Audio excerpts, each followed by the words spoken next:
Assalamualaikum warahmatullahi wabarakatuh.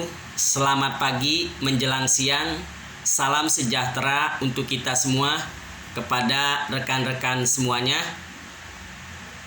Hari ini kita akan berbicara hukum kembali. Jadi kita berbicara hukum dengan bahasa sederhana. Insya Allah mudah dipahami dan dimengerti.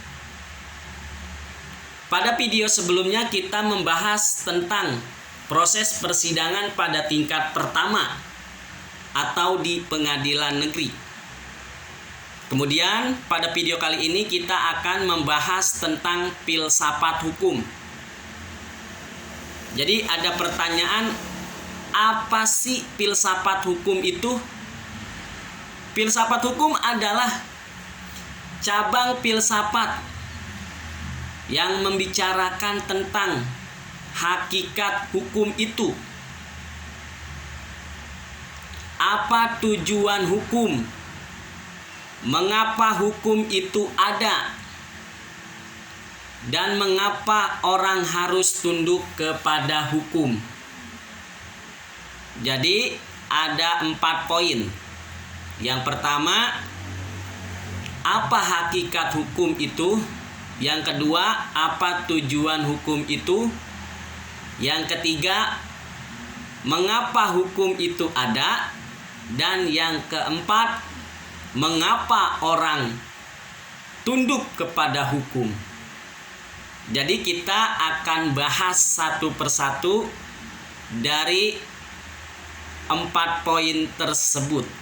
Yang pertama kita bahas, apa sih hakikat daripada hukum?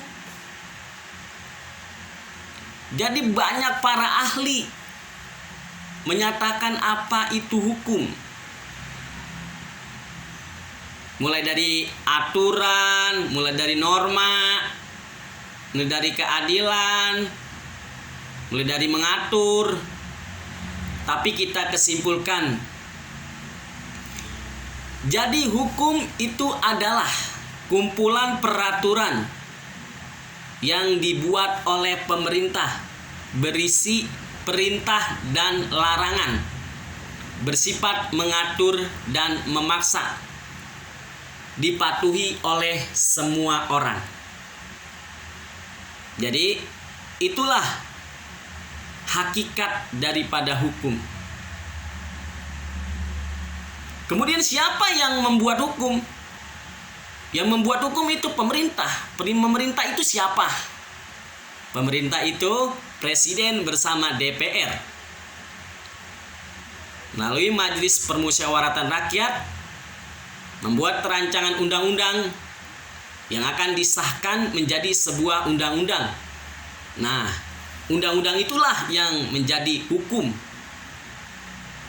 Jadi seperti itu. Yang kedua, apa tujuan hukum?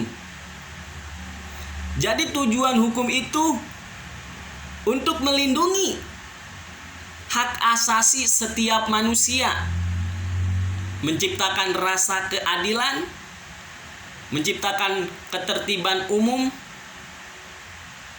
dan mengatur tingkah laku manusia. Kemudian yang ketiga, mengapa hukum itu ada? Jadi hukum itu ada karena mengatur. Mengatur apa? Mengatur tingkah laku manusia. Jadi dengan adanya hukum, tingkah laku manusia itu diatur agar berbuat baik, agar tidak sewenang-wenang, agar tidak main hakim sendiri, agar menciptakan ketertiban umum, perdamaian, tidak ada pertengkaran. Jika ada pertengkaran, bisa diselesaikan secara baik-baik dan secara damai. Jadi itulah tujuan daripada hukum. Itulah mengapa hukum itu ada.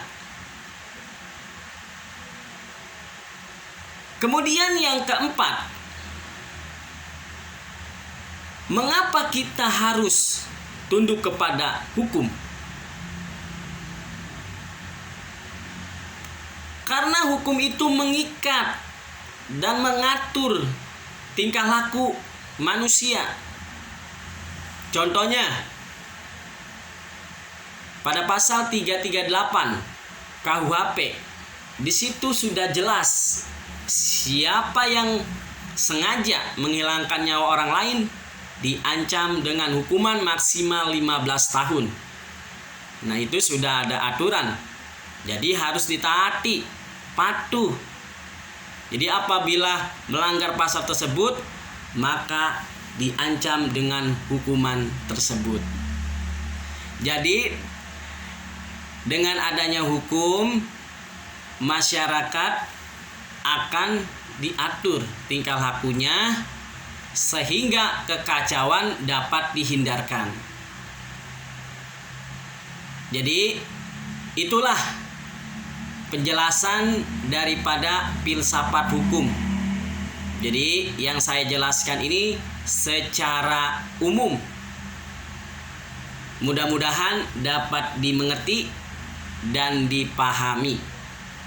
Apabila masih ada yang kurang dipahami ataupun ada pertanyaan, bisa tulis di kolom komentar. Dan yang mau mendukung channel ini, klik subscribe, like, komen, serta bagikan apabila channel ini bermanfaat. Mudah-mudahan channel ini bermanfaat. Amin, amin ya robbal alamin. Baik, saya tutup dengan Assalamualaikum warahmatullahi wabarakatuh. Terima kasih. Bye-bye.